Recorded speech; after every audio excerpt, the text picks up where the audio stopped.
আমি একটা গুরুত্বপূর্ণ মেসেজ দেওয়ার জন্য আজকে ভিডিওটা বানাচ্ছি।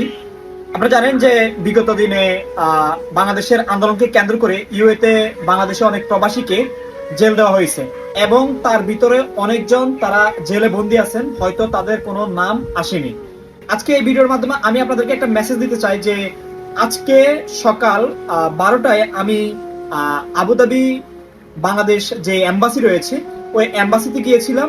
গিয়ে হচ্ছে আপনারা জানেন যে আমার ভাইয়া কিন্তু এটার ভিতরে আছে, 57 জনের ভিতরে বা এর বাইরে থাকতে পারে, কিন্তু আমার ভাইয়া এখন বর্তমানে আবুধাবিতেই আছে জেলের ভিতরে। তো সেই ক্ষেত্রে আপনারা জানেন যে বাংলাদেশ থেকে এই বিষয় নিয়ে তারা পদক্ষেপ নিচ্ছে তাদেরকে মুক্ত করার জন্য।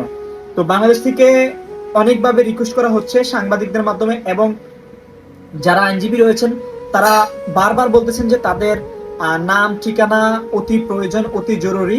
তো আজকে আমি